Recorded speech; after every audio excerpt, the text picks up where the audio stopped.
It's our third and final hour of today's program. Two great conversations in this hour. On the backside of this hour, Lamb Tweevo on these neighborhood surveillance cameras, which many believe provide peace of mind and security, and I suspect there's some truth to that, but it also heightens paranoia for certain people. We'll talk about these neighborhood surveillance systems, specifically an Amazon surveillance network, which has altered one major city neighborhood. We'll talk about that with Lamb Tweevo on the backside of this hour. We commenced this hour, though, talking about the amazing and true story of America's first black generals. And no, Colin Powell was not the first or the only black general. I laugh in part because depending on what generation you're talking to, all they know is what they know. And if you think that Colin Powell was the only one or the first one, then you need to be enlightened. And we'll do that right about now. That Doug Melville joins us. He's author of the book Invisible Generals, Rediscovering Family Legacy and a Quest to Honor America's First Black Generals. Veterans Day is, this Friday, November the 10th, so the timing of this conversation couldn't be more propitious. And I am delighted to welcome Doug Melville to this program. Doug, how are you today, sir? I'm great, sir. How you doing today? How are you? I'm well, man. If I complain not being in great, I am doing well and delighted to have you on for these minutes to talk about these first black generals. You heard me make a little jokey joke a moment ago. I had a chance to know Colin Powell, knew him well, spent a lot of time with him, interviewed him, traveled with him. Great guy. And yet, for people of a particular generation, he's like the black general that we know. Yes. Mm-hmm. Yeah. I mean, he is really the mainstream, most visible, I would say, of the black generals. I mean, there's been others before him and others since him, but there was something about Colin Powell's personality or visibility in the generation where he became the voice and the face of kind of the black general that we look up to. Yeah. How did he do that? I mean, we know his popularity was enhanced in part because he, of course, becomes a Secretary of State. At one point, he was polling quite highly, quite nicely. Had he decided to run for president, he and his wife Alma ultimately decided that was not the thing for them, and he opted not to run for president. He famously came out and endorsed Barack Obama, even though he was a Republican. He endorsed Barack Obama, so we know how he became more visible once he got into the political arena, even though, again, he resisted the call to run for president. But how did he end up, Colin Powell, becoming the face of black generals in this country? Well, I think you hit it on the head in your answer. Kind of between the lines of that is presidents and political parties have, over the course of time, positioned black generals in a certain way to help attract the black vote. Mm-hmm. In fact, one of the things I discuss in Invisible Generals is, how many times these two men got promoted right before a presidential election or were leveraged or positioned by sitting or presidential incumbents that want to say, we want to show that we are elevating black individuals in the military, and this black general is an example of that. And I think Colin Powell came around at a time where weekly news programs were more popular. The political conversation was much more visible than it was 20 or 30 years ago. And in that wave of communication, Colin Powell became de facto, the face of the movement. Mm-hmm. I could have begun our conversation here. Let me just ask this question right now for those who are curious as to why the book is called Invisible Generals. You did that. Why? The book was called Invisible Generals. It tracks the life of America's first two black generals, Benjamin O. Davis Sr. and Benjamin O. Davis Jr., who were a father and a son. In the military, particularly Ben Davis Jr., when he went to West Point, mm-hmm. They did not know he was black upon entering in 1932. And on the second day, the cadets were instructed to treat him as if he was invisible until he dropped out. Mm. And his father, Ben Davis Sr., had worked in the segregated military for almost 50 years of his career, but because he couldn't command anyone because the military was segregated, he was America's first black general, but many considered him invisible because of the segregation. So those were the basis and the building blocks for the title. Mm-hmm. I'll come back to the Davises a little bit later in this conversation. Let me just ask you right quick, though. Whether or not it is the case, I believe it is, you tell me, that in some respects, we know that discrimination notwithstanding that you just laid out, that the military had to navigate its way through, in some ways, there are people who believe that the military has frankly been far ahead of society writ large in this country when it comes to allowing for African Americans to serve and to be promoted. Would you accept that argument or not? Yeah, I mean, I think the military on paper has been far ahead of general American society, and I think that really transitioned during World War II. In 1947, so we're currently right now, we're at the 75th anniversary of integration in the United States military. But people sometimes forget that before there was a civil rights movement, there was the military passing the integration bill. And before the military passed the integration bill, there were the Tuskegee Airmen. So it's actually been a step-by-step process where the military had moved faster than society. Right. But in that move, it wasn't at the volumes or expectations that people thought because people were enacting integration at the pace that they felt they could deliver on it. So even though the laws were passed, Tavis, people moved at the speed that they felt that they could move. So it didn't move as fast. So some people thought it was somewhat of a red herring. I want to talk more about this 75 years since integration of the military when we come forward. Veterans Day again this Friday, November the 10th. And we're talking about Invisible Generals, the new book from Doug Melville, who you're listening to right now on Tavis Smiley. Unapologetically progressive. Unapologetically black. You're tapped into Tavis Smiley.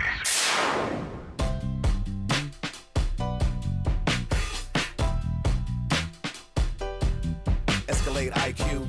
This the intro to the all-electric Cadillac perfection like zoom. And on a full charge, you get 450 miles without the stop haiku. This is what I do. Daddy fat intellect since 92. Linked all the way back, panoramic roof. Come with 24-inch rim standard. Ooh, why? Shawty don't kill him. Cadillac diamond in the back, cold chillin'. And when I'm on attack, on the track is no ceiling. Sky's the limit. You hear me? Straight drop, no parachutes. Lay lines like a longitude and latitude. Feel it, beloved, clearly we're hustling. Bustin', truckin'. Cadillac.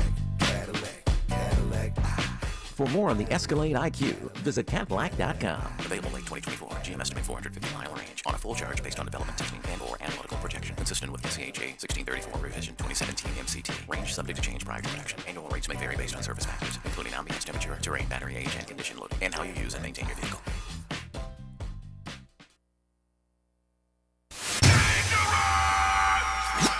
Environmental justice, pollution, and climate.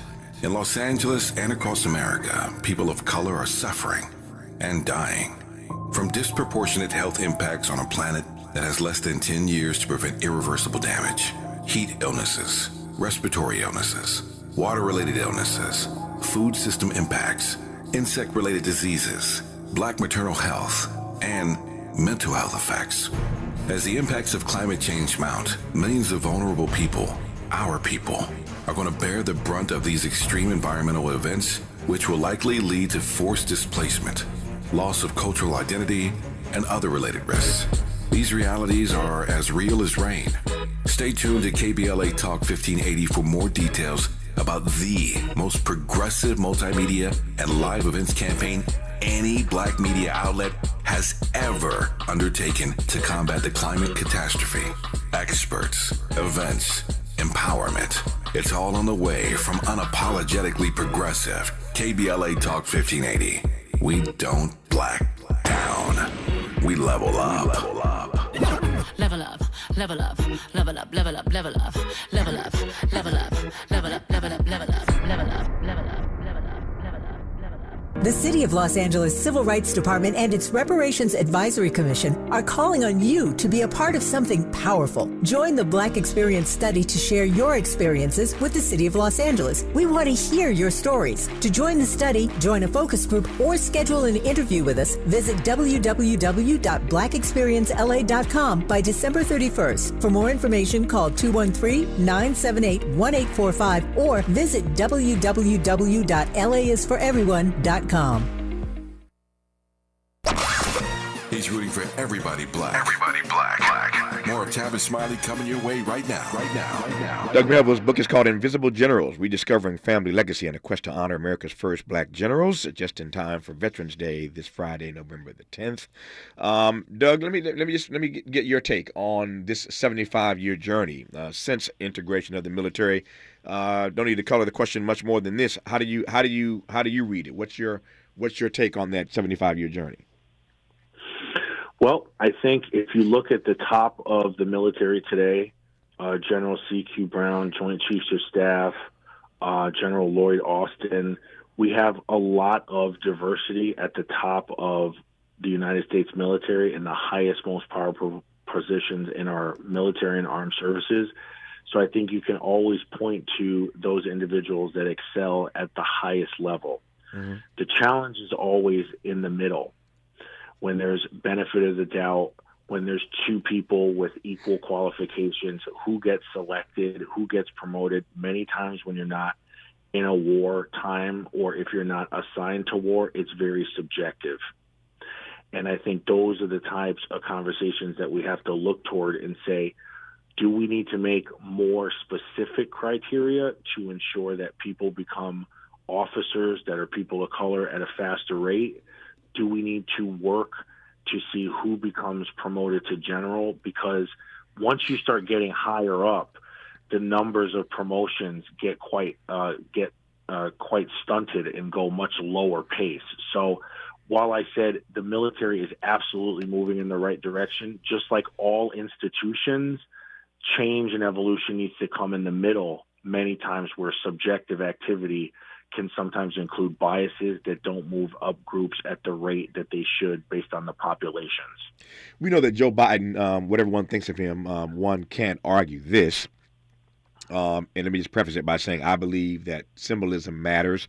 I believe that substance matters more. I ain't mad at symbolism, but I like substance. But symbolically, one has to give Joe Biden a tip of the hat for all the African-American first that he has put on the docket. You start with Vice President Kamala Harris. You go to KBJ on the U.S. Supreme Court. You go to Lloyd Austin as Secretary of Defense, and since you mentioned Lloyd Austin, to your mind, how big a deal was it to make him the first African American to run our Defense Department? I think every step is a step in the right direction when you bring new positions and new perspectives to any role that high in the military. I think what you said is very important to understand: substance versus symbolism, and I think a lot of times. People look at these individuals as symbolic, and we need a vision. You can't be what you cannot see. But then the substance below it is the part that sometimes gets lost in translation, or the level of eyeballs and the level of concentration and focus is not the same. So I applaud President Biden, because the other thing about all this, Tavis, is all these men are qualified. And sometimes when we lean too much on race, we put it ahead of the qualifications. I remember when the Supreme Court, KSJ, was getting promoted to the Supreme Court or going through her the process of her validation. There was so much as first black, but you're not looking at the pedigree from Harvard and all her resume. Sure. And sometimes we have to over-adjust the race to get the credibility from the masses, but that almost seems like tokenism when the qualifications are much more than other people on the court. But we don't look at that. You know, we should be like Harvard, but we go race. So I think we all have somewhat of a responsibility, but that is kind of the position that I hear when I look at that. Yeah. I want to circle back in a moment here to the Davises, the amazing and true story of America's first black generals. In case you just tuned in, Doug Melville is our guest. His book is called Invisible Generals. And the nation's first two black generals were a father and son, Benjamin O. Davis Sr. and Benjamin O. Davis Jr. One could ask, and I will in a moment, why Benjamin O. Davis Jr. would want to go this route, given what he saw and what he knew that had happened to his father vis-a-vis prejudice and discrimination. Why would he even want to go in that space? But before I get to the Davises, let me just ask a question in real time today, and I want to be forthright and direct about it. Why? For a variety of reasons I don't need to list because you know exactly what I'm thinking. But why would any black person in this moment want to volunteer to serve in our armed forces? Well, I think the armed forces provides incredible opportunity for so many different roles. You know, you could talk about AI, you could talk about drones, you could talk about computer science, engineering. There's so many different areas, you know, the Space Force, which is now part of the Air Force. There's so many different roles that you could lean into and so many different opportunities in the military that sometimes the private sector does not offer the same opportunity. It's just sometimes those roles don't get the most press. They don't get the most visibility. You think about sometimes the harder roles or more of the blue-collar roles, and you don't look at all the exceptional roles that are available in the United States military. So I think it's just a great opportunity for anyone, but certain opportunities are better based on the skill set of the person. Mm-hmm. I'm thinking, and again, I didn't need to lay it out because you know exactly what I was thinking. I'm thinking of the ways in which black people have to square their, how about I put this, their politics with, and the way the country continues to maltreat us in so many ways. How you have to square that, how you have to juxtapose that with putting your life on the line for your country. My father was in the Air Force for almost 40 years, and so I'm a military brat myself, so I understand something about this. And my dad and I have had any number of conversations about this, but I'm always fascinated by people. And I ain't mad at nobody for the choices they make, but I'm always fascinated specifically by black people who would be willing to put themselves on the line to protect and defend a country that still disregards them, still does not value their lives. And that's in real time. We ain't got to go back to the World War I, World War II, where, as you well know, Doug, black soldiers had to ride on the back of the train behind the Nazi war criminals. The Tuskegee Airmen, saved the day, and still no respect for these persons. And that was then. But we still live in a country where black people are not regarded, their humanity and their dignity is not celebrated the way it ought to be. And yet, to make a decision to put your life on the line for the country, again, I ain't question nobody's patriotism, but that's always been a conundrum for me. Yeah, I think, my thinking on this was passed down to me from Ben Davis Jr. and his point of view, because anything that had to do with the military, I always leaned on him for his point of view. I never was attracted to being in the military. Right. So my experience was really just through osmosis in many ways. But his position was certain Americans have to bear a different burden. Some Americans can enjoy the freedom of America, and some Americans have to still build the freedoms of America that are promised. And he looked at it as, I have to build for the future where my other fellow generals and other servicemen can enjoy this generations of success. But if we want our generations of success to be had, I have to donate my time today for you to have a better future. And I think that thinking was so critical for him not being bitter. But when you position a question like that, Tavis, it's important to realize that it is the mindset. Are you going there to build for the future, or are you really going there to enjoy the time that you put in today? And I think that's something that we have to get our minds around. Well, I can see there is great nobility. There is great nobility in that answer, in that frame that Benjamin O. Davis Jr. shared with you. Hard to argue with the nobility of it, and yet it's again it remains. Hard to do. It's hard to do. Yeah, a lot easier said than done. That's what I was about to say. A whole lot easier said than done. I digress, though. I'm looking at my time; it's getting away from me. Let me circle back then to these Davises. So, Colin Powell, as we said earlier, wasn't the first or the only one. The America's first black generals were a father and son, Benjamin O. Davis Sr., Benjamin O. Davis Jr. About these Davises and how that happened. Yeah, so Benjamin Davis Sr. Was denied an entry into West Point by President McKinley. He runs away to Wyoming and joins the Buffalo Soldiers, where he actually meets up with the other black officer at that time, whose name was Charles Young. And he talks with Charles Young. Charles Young becomes his mentor in many ways and shares with him that there is a way to get through into West Point. And he taught him the way to do that, but you would have to train someone from the time they were born. So think of, Deion Sanders and Shador or LeBron and Bronny. It's like it could happen, but you'd almost have to prepare someone from the time they were young. Ben Davis Sr.'s wife dies in childbirth. He's now a single dad of 3 children, 2 daughters and a son. He brings his son barnstorming because he was depressed and he really wanted to have an outlet for him. And he flies in an airplane and he comes down and goes, "Daddy, I want to be a pilot." And Ben Sr. could have said, no, let's go get ice cream. But he said, if you're ready to be a pilot, the private sector aviation was segregated. So in the public sector, if you graduate from West Point, there's no way they could turn you down as a West Point graduate if you want to be an aviator in the United States Army. So Ben Jr. goes to West Point Military Academy, and in 1932 he gets in. And Tavis, they didn't know he was black upon entry, and they silenced him for 4 years. No conversations, no communication. He rode a segregated bus to the Army-Navy game. And when all was said and done, he still ends up in the top third of his class. And the brass asked him if he would be willing to honorably discharge because blacks are never going to fly planes.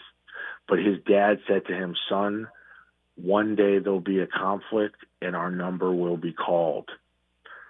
So upon graduating in 1936 from West Point, there's a photo of a father and a son, and they were the only 2 black generals out of 335,000 people in the military, and those were the Davises. And they worked together, Senior with Truman to write this desegregation bill, which is 75 years ago. Also working with FDR, who wanted to win the black vote, and asked, how can I win the black vote? And Davis Sr. said, you need to show that the military is equal for everybody, which includes allowing them to fly planes. And then FDR said, well, who would fly? And Ben Sr. said, my son. And that was the creation of the Tuskegee Airmen. When the dad worked with FDR to get it approved, and the son went down to Tuskegee, and that's where Ben Davis Jr. became the commander of 15,000 men and women, and he had never commanded anyone in his whole life. And he was in charge of a fully segregated Air Force. So that was the story of how they worked together. And I think the most interesting part of it, and one thing I talk about in the book, was Ben would always talk about the segregated maps.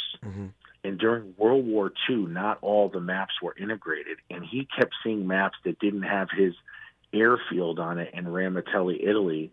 And he suggested to the men to paint the tails red so the Allied forces wouldn't bomb the base. And that was the beginning of the Red Tails. The Red Tails, yeah. No, so I'm sorry, go ahead. It's an unbelievable story. And I think for me, it's the father-son part of it, that they couldn't have done it without each other. Yeah. No, it is an amazing story. Just the story of how the Red Tails came to be, and the backstory to that is arresting to hear. Well, I'm not naive in asking this. I'm sitting in L.A., so I know how Hollywood works. Why has this not been a major feature film about this father and son? I don't know. I would like to get it to that level. I want to bring it to the big screen. I want people to hear the real story. In my opinion, this story is more interesting than the Hollywood fictionized stories that they tell about the Red Tails. I think this is a real story of a father and a son, a single parent whose son has a dream, and it just happens to be at this level, but I think it's very granular. You know, most people want the best for their children and want them to live their dream, and I dedicated it to every parent who's willing to sacrifice their dream for their child's. Yeah.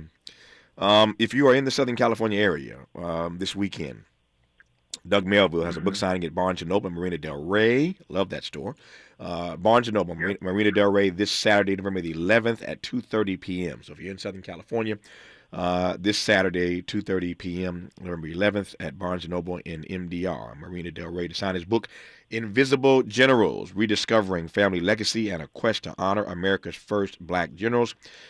This Friday, of course, is Veterans Day. It's an amazing story, Doug, and you tell it beautifully in this book, Invisible Generals. I'm hoping and praying that one day it'd be a great film. I mean, I remind people how successful Hidden Figures was, and when the country, certainly Black people, when the country gets a chance to learn the backstory of the grand contributions that Black people made, it's hard to deny that.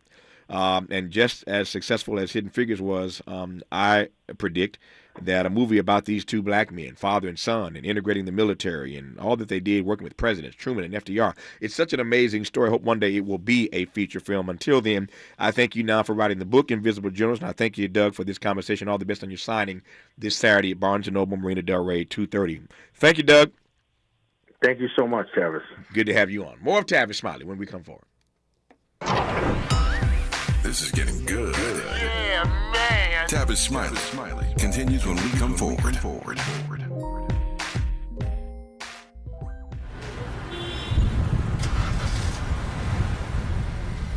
What's up, party people? It's your favorite MC's favorite rapper, MC Light here. And we're celebrating 50 years of hip-hop, authentically powered by Cadillac.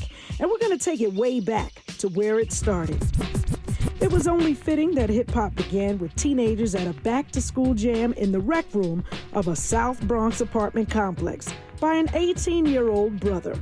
By the way, I'm also sure he had a Cadillac parked outside. He noticed the energy on the dance floor when he switched between two turntables, extending the beats, repeating the breaks, and never losing the rhythms. And that was the birth of hip-hop. And from that moment, it took off. For more on how Cadillac is celebrating hip-hop's 50th, visit Cadillac.com/audacity.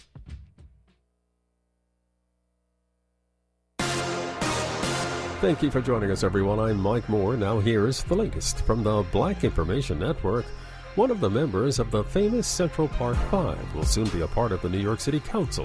Democrat Yusuf Salaam won his primary easily and then was elected as a councilman yesterday after running unopposed to represent a Central Harlem district. Salah, an African-American, was wrongly convicted and imprisoned as a teenager in the infamous 1989 Central Park rape case.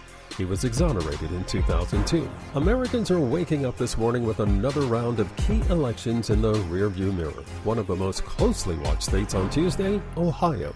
That's where voters came out to enshrine abortion protections in the state's constitution, guaranteeing a woman's right to the procedure up until fetal viability. And that's the latest. I'm Mike Moore from your 24/7 news source, the Black Information Network and BINnews.com. Hi, I'm Kyle at Blindster.com. Since 2010, Blindster has sold millions of custom blinds, shades, and shutters to satisfied customers across the country with 20,000 five-star reviews and an A+ rating from the Better Business Bureau. Custom blinds at low prices and free shipping. Blindster.com. This is the KBLA Sports Minute with Ray Richardson. I'm a bad man. LeBron has a rematch tonight in Houston with Dylan the Villain Brooks. Brooks signed with Houston in the summer after Memphis let him go. Brooks called LeBron old during their playoff series last season.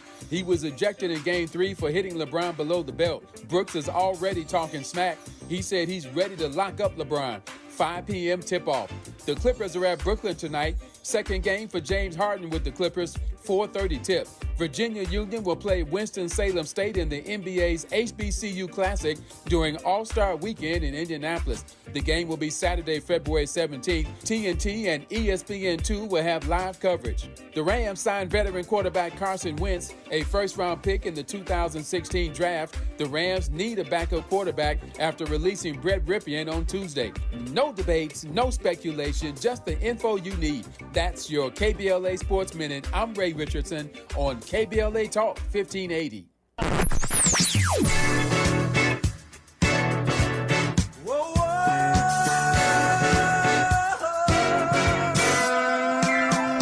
This is KBLA Talk 1580.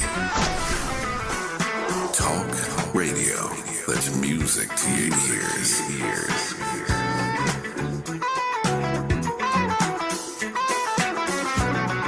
We're unapologetically progressive. KBLA Talk 1580. Hi, I'm Kyle at Blindster.com, and I sell custom blinds designed for do-it-yourselfers. Unlike stock blinds offered at big box retailers, Blindster blinds are custom made for your windows and shipping is free. Don't hire an expensive pro. Do it yourself and save big at Blindster.com. Hey, son. How are you feeling? I'm fine, Pops. What's on your mind? I can't explain it. Navigating without a compass, eyes waiting, started to wonder. Metamorphosis, the loss of who you thought you was. When your kid can't find the language, help them find the lyrics. Listen to the Sound It Out album and get tips and tools to start a conversation at soundidouttogether.org. Brought to you by Ad Council and Pivotal Ventures. KBLA Talk 1580 is the exclusive media sponsor of This Light of Ours, activist photographers of the Civil Rights Movement. A dynamic new exhibition on view now at the Skirball Cultural Center in Los Angeles. This Light of Ours showcases more than 150 photos taken by movement insiders from diverse backgrounds that reveal the vital work undertaken by a broad coalition of organizers and everyday people whose collective action changed America. This Light of Ours is one of 3 temporary exhibitions currently on view at the Skirball, which together explore issues related to civil rights, immigration, and pluralism. Tickets and more information for all 3 exhibitions are available at skirball.org. That's skirball.org. SKIRBALL.org. Thinking about hosting a podcast and don't know where to start? Morris Media Studios has you covered. We're a professional podcast and voiceover studio located in Leimert Park. We specialize in recording and live streaming audio and video podcasts. Let us help you set up, record, and distribute your podcast. Hosting a podcast is a great way to bring awareness to your business, product, or good cause. For more info, visit morrismediastudios.com or give us a call at 323-815-4204. Joey from Vermont, a farmer trying to get through the winter. Adriana from South Carolina, a single mother living paycheck to paycheck. Liam from Ohio, an injured father struggling to provide for his family. Hi, I'm Shanola Hampton, and I support the Feeding America network of food banks because they help provide over 6 billion meals to people in need each year. Learn more at feedingamerica.org. More honesty than you can handle. More empowerment than you can imagine. You're tuned in to Tavis Smiley. We wrap today's program talking with Lam Twivo about neighborhood surveillance cameras. These cameras can provide peace of mind and security, to be sure, and yet these camera systems also heighten paranoia for certain people. Lam Twivo is a reporter with The Markup, an associate professor of data journalism at the Craig Newmark Graduate School of Journalism. Lam Twivo wrote an article about Amazon's surveillance network and how it has altered one particular neighborhood here in Southern California, specifically in Los Angeles. Lam Twivo, good to have you on the program. How are you today? I'm great. Thank you so much for having me. It's good to have you on. So let me just start with a couple of broad questions, and then we'll narrow it as we move through our time together here. These neighborhood surveillance cameras are becoming more and more ubiquitous as I see them and as I drive through neighborhoods. Why is that? I think they've just become cheaper as well, right? I think I was talking to someone who was able to buy 10 for a very great discounted price. And so it was not particularly difficult for them to install 10 of them throughout their house. I think because it's gotten cheaper and because more people see them around, other folks are also thinking, oh, this is something that I could just easily add to my door, to my doorbell, and then I can start looking around and see what's out there. And surveillance in general, surveilling each other, some experts call it lateral surveillance, has become a huge market, right? Even parents are now monitoring their children, right? Like you see a lot of trackers being put on the kids and so on. People are monitoring their pets. Half the people I know who have animals also have a camera that's keeping an eye on them. And so I think just the Internet of Things has become very popular, and with that, we also have a rise of surveillance cameras. Yep.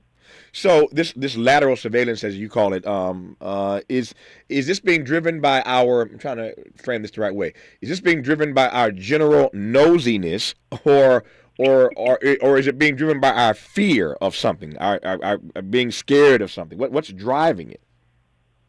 I think a lot of it is fear. I think there's a lot of folks have kind of turned inward and feel a little bit worried about what's going on in their neighborhoods, what's going on with their home. I think there's a confluence of things that are coming together. Mm-hmm. People are moving more and more, right? Like over time, people have kind of moved from one city to another. And also, I think what's also broken down is sort of a neighborhood fabric. I think there still are neighborhood institutions where you can talk to one another, but we have just become much more used to looking for information about our neighborhood, about the people around us, online and on our devices, right? Yeah. How much more do people look at Nextdoor than they do going to, let's say, a community board meeting or going to a local church or so to get information? And I think because it's become easier to kind of keep tabs on one another through these platforms, we've kind of like also taken that route to then use that information to assess the health of the neighborhood that we live in. Mm-hmm. And I think it's a natural thing, right? Our phones are everywhere. Our phones are also very addictive, and a lot of these software are built in a certain way to increase engagement.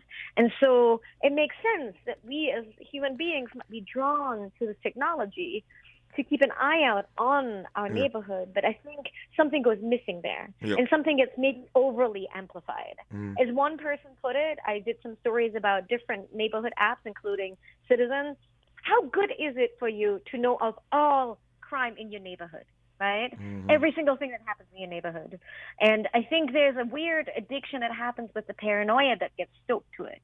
You kind of can't look away. You kind of also want to look at it. Yeah, I was going to ask you. Now's a good time. Let me jump in right quick and ask you. What do you think? What's your reporting, your research say to you about the impact of our spying on each other? They called it again lateral surveillance. We're looking at each other, looking laterally. What's the impact though of us spying on each other 24/7? Right. So imagine this: you suddenly have a camera that records everything that happens in there, and then let's say of all the people who have a camera, only a few vocal ones post. But they post again and again and again and again. Mm-hmm. I think I discussed this with a friend of mine, and she called folks like that neener people. It sounds like they're always neener around, right? And we used to have these folks in the neighborhood, but now they dominate our feeds, right? If you think about it, the people who feel the most compelled and, quite frankly, might have the most time to post about these things might also be amplifying a certain feeling about a neighborhood, and that might have some people call it a creep. It creeps into you, into your general demeanor about the neighborhood, and I think that has actually had a fairly large impact on how people perceive crime. Mm-hmm. Right? I think we've had a lot of issues, especially during the election in 2022. There was a lot of uproar about violent crime and crime in general, but there's very little proof that crime has gotten worse since the 90s. If we look at the long term, and when we look at crime data, we should always look at the long term trend, right? Not just like year over year. But if you look at the long term, crime is still down, especially in places like LA, right? Largely from the 90s, right? If we're looking at improvement over time. But the way in which we perceive it now might be worse. And what is also interesting is, I've looked at thousands, if not thousands and thousands of posts from neighbors as well as other platforms, is that what I also often see is kind of a discomfort with who's around in your neighborhood and a discomfort with inequality, right? Mm-hmm. There were a lot of posts that I saw that were about homeless people, a lot of posts about youth being out and sort of like loitering, so to speak, right? Mm-hmm. And so there's a certain discomfort that gets expressed here on a lot of these platforms. That doesn't necessarily mean that there's more crime, but there's something in the air that brings about a atmosphere of paranoia. Yeah. See, I'm wondering. You kind of teed this up earlier. I want to come back to it right quick. I'm wondering whether or not the presence of these neighborhood surveillance cameras all across the country, literally from California to the Carolinas, every neighborhood has these things up. People are buying them, to your point, because it's cheaper to put them up now. Whether it's a Ring or some other system, everybody has it now. I wonder whether the presence of all these neighborhood surveillance cameras make us feel safer because we know and see all the crime in our neighborhood, or whether being exposed to that makes us even more scared. So, yeah, we can see it, but now you know it's there. So do you feel safer, or do you feel more scared, given what these surveillance cameras bring to your eyeballs? Right. I think you bring up a great point. It's the idea of, like, do I see all of the crime, but I see a lot of the crime that's happening now that maybe previously I wouldn't see, but is it contextualized? Mm-hmm. Do I know exactly what's surrounding these alerts, these posts, right? And on some platforms like Nextdoor and on Neighbors, it's a lot of crowdsourced information. Mm-hmm. So you don't know. Maybe someone else's paranoia is slowly creeping into your own understanding of the world. That is something that I always wonder about and worry about. And so there's no context, larger context of what's happening here. Yeah. And yes, there are legitimate concerns that sometimes get raised on these things, but I think there must be other solutions. And the other thing that I've learned from speaking to, and this man exists, he is a porch piracy expert. He's a scholar who studies this and has studied many YouTube videos of people who are caught stealing packages, which is one of the biggest fights on these platforms. Sure. Yep. The people who he studied and saw on these videos pick up the package, look up into the camera, and then just walk off as if nothing happens. And so I don't know if cameras actually prevent crimes. They can be helpful in solving what might have happened afterwards. But let's think about it this way. How often is the police going to come for your and package actually being solve stolen? crime about a package? Nope. I take your point. And in that regard, when we come forward, I want to ask whether or not there's any data that suggest whether or not these neighborhood surveillance cameras are having any impact on property values. There are a number of ways that I could read that, but I'm just curious whether Lam Twevo has any information on whether or not the advent, as I said earlier, the ubiquitous nature of all these neighborhood surveillance cameras in any way impact our property value. We'll talk about that when we come forward. You're listening to Tavis Smiley. More of Tavis Smiley when we come forward. What is dedication? My biggest fear in the middle of my addiction was that my kids wouldn't have a father. And I started thinking, you know what? This isn't my story. I definitely had to become a better man to be a better father. It's important to me that my kids are empowered and truly believe that if they can think it, they can do it. That's dedication. Visit fatherhood.gov to hear more. Brought to you by the U.S. Department of Health and Human Services and the Ad Council. Joey from Vermont, a farmer trying to get through the winter. Adriana from South Carolina, a single mother living paycheck to paycheck. Liam from Ohio, an injured father struggling to provide for his family. Hi, I'm Shanola Hampton, and I support the Feeding America network of food banks because they help provide over 6 billion meals to people in need each year. Learn more at feedingamerica.org. This open enrollment season, LA Care Covered is offering health plans starting at $0 a month. Each plan provides benefits including $0 preventive services, 24/7 telehealth services, around-the-clock nurse advice lines, walk-in minute clinics, and more. Shop and compare premium silver plans with $0 deductibles to help meet your health goals. Ready to shop? Visit us online at lacarecovered.org for a commitment-free instant quote or speak with us directly at 855-222-4239. LA Care Covered, your affordable path to wellness. Happy holidays, foodies. Les Affairs is your local Black-owned event planning and catering service you can trust to provide a Thanksgiving free of the holiday scaries. Find us at lesaffairsevents.com. No grocery shopping in this haunting economy, laboring over a burning stove or battling the boogeyman, the dishes. Spooky season's over. Let Les Affairs cater your feast. Order from our selection of meats and sides delivered Thanksgiving Eve. Next day, heat, eat, and enjoy. Learn more at lesaffairsevents.com or Instagram at lesaffairsevents, LESAFFAIRESEVENTS. Bon appetit! For all of us, this generation and the next, there is simply no place in our lives for litter. And yet, it's everywhere we look, and unfortunately, it does belong to all of us. So let's come together and create a litter-free, clean California once and for all. Remember to properly dispose of your trash and recycling. Secure truckloads with tarps to keep debris from flying out. Clean out your car when you're at the gas station. Take pride in your community by organizing a cleanup event or join a cleanup event near you. Zero litter is the goal. Join us at cleanca.com. That's cleanca.com. Let's do it together. Brought to you by Caltrans. cleanca.com.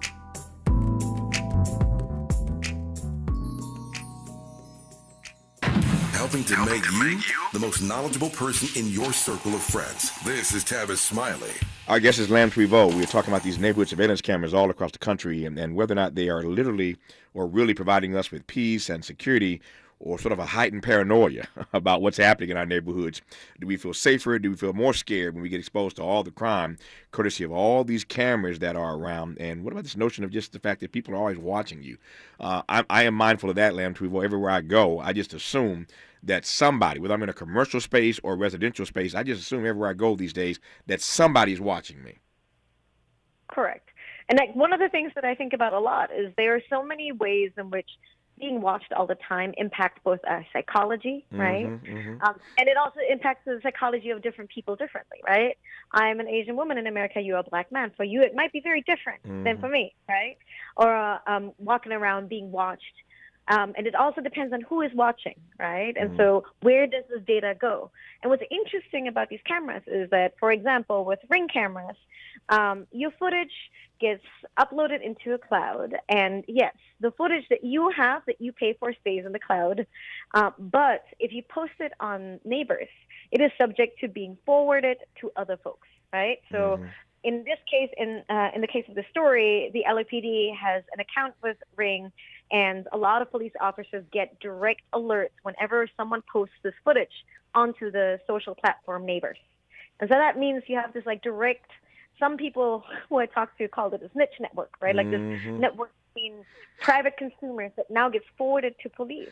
And that's a really big question, right? Like something that was posted for a neighborhood, for other neighbors, now being sent and forwarded to a law enforcement agency that has a very different context and very different use case for this kind of footage. Right? Yeah, that gives whole new meaning to lateral surveillance. Yeah. Yeah. Yeah, and that gets a level higher. And that's the thing that I think about a lot. We kind of are like, hey, we're just going to buy this technology, make sure we feel good, and put it in the cloud and then not care that much about it, right? But in the fine print of the terms of services of every gadget and technology you use, there is a little clause of like, oh, you know, if authorities want this, they can present us with a warrant or we give it to them. Or if you post it online, it's kind of fair game. Other people can get it, right? Yeah. And so there's an interesting thing about data stewardship. Who gets to see it? Who produces it? For what purpose was it produced? And then who takes it and does something completely different with it? Yeah. Americans are spying on each other in ways that we never have. When we come forward in our remaining moments with Lam Twiveau, I want to get to that question I posed moments ago that we haven't had a chance to tackle as yet, and that is whether or not all of this surveillance is not just making us feel safer versus feeling more scared or more paranoid, but whether or not it's impacting in any way our property values. We'll talk about that when we wrap this conversation when we come forward with Lam Twiveau on Tavis Smiley. You're listening to Tavis Smiley. Tavis Smiley. Ranked number 45 on the Heavy 100 list of the 100 most important radio talk show hosts in America. If you're like me, 60 and retired, making ends meet, especially here at the supermarket and drugstore, is tough. I'm so blessed to have found benefitscheckup.org. It's a free and confidential website from the National Council on Aging that connected me to $1,200 a year in programs that help pay for food, medicine, utilities, and more. Maybe it can help you. Benefitscheckup.org. My daughter was diagnosed with a rare malignant rhabdoid tumor on the spine. They sent her straight to St. Jude. My hope was gone. But when you get there, everyone's like, hey, we're not going to give up. And when you see other people not giving up on your child, that makes all the difference in the world. When I found out I didn't have to pay, I was just grateful. They saved my baby's life. Finding cures, saving children. Learn more at stjude.org. KBLA Talk 1580. We've got a lot to talk about. KBLA Talk 1580, connecting you with services and solutions. Legal Aid Foundation of Los Angeles is a nonprofit law firm that protects and advances the rights of the most underserved, leveling the playing field and ensuring that everyone can have access to the justice system. Every year, LAFLA provides free, high-quality legal services to more than 100,000 people living in poverty across greater Los Angeles. Their unique combination of neighborhood offices, self-help centers at courthouses, and domestic violence clinics puts Legal Aid Foundation of Los Angeles on the front lines in vulnerable communities and at the forefront of change. LAFLA's expert team of attorneys, paralegals, and support staff works to provide direct representation, offer counsel and advice, provide referrals, and educate the community about their legal rights through workshops and seminars. With locations all over LA, you can access their services or volunteer to help no matter where you live. And if you have an urgent issue, call 213-235-0060. That's 213-235-0060. To get legal help, make a donation, or volunteer, visit lafla.org. lafla.org. This is a community call to action from KBLA Talk 1580. Los Angeles, black men are dying from preventable health causes and diseases, but you can be part of the solution. Join us Saturday, November 11th at the Michelle and Barack Obama Sports Complex next to Dorsey High for the African American Male Wellness 5K Walk and Run.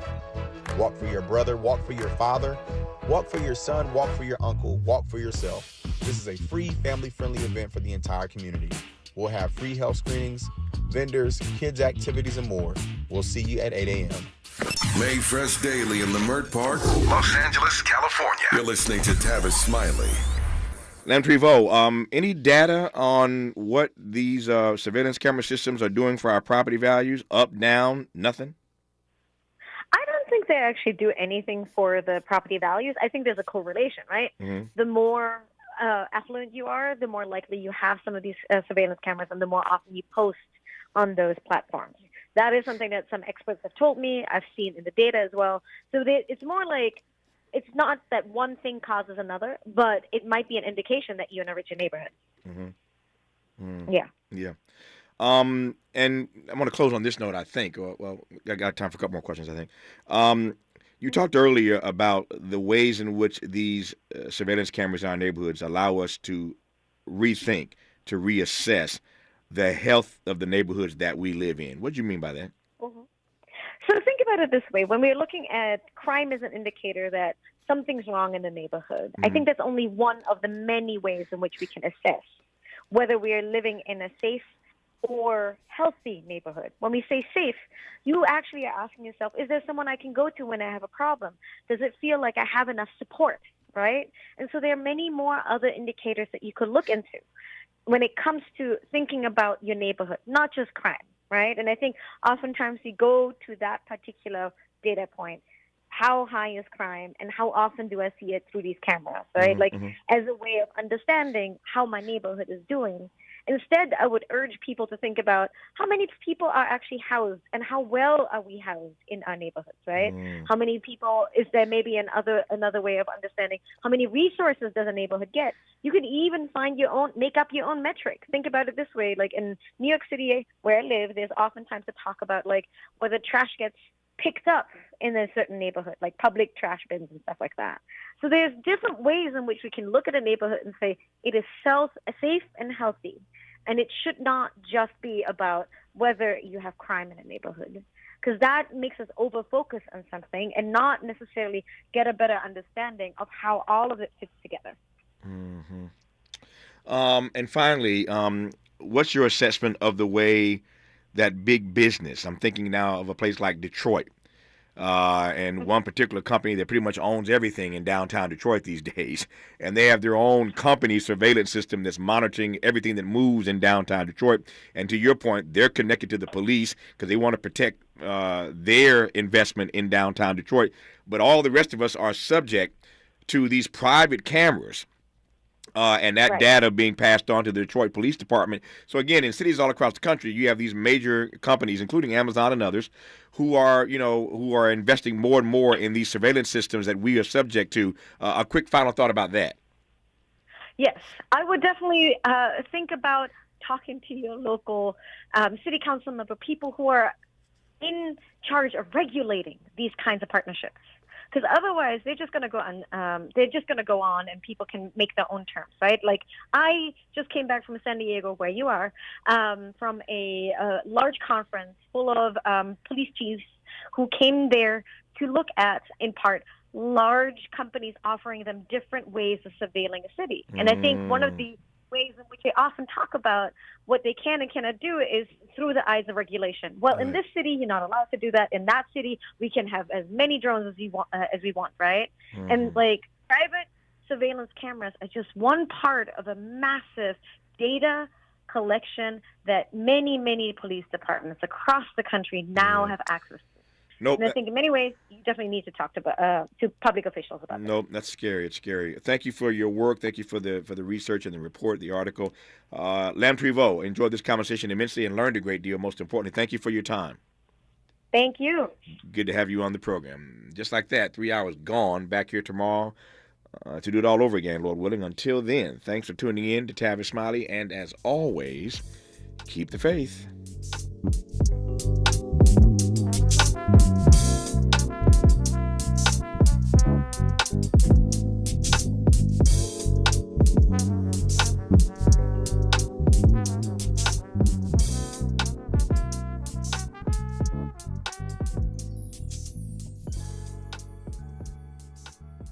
KBLA 1580 Santa Monica.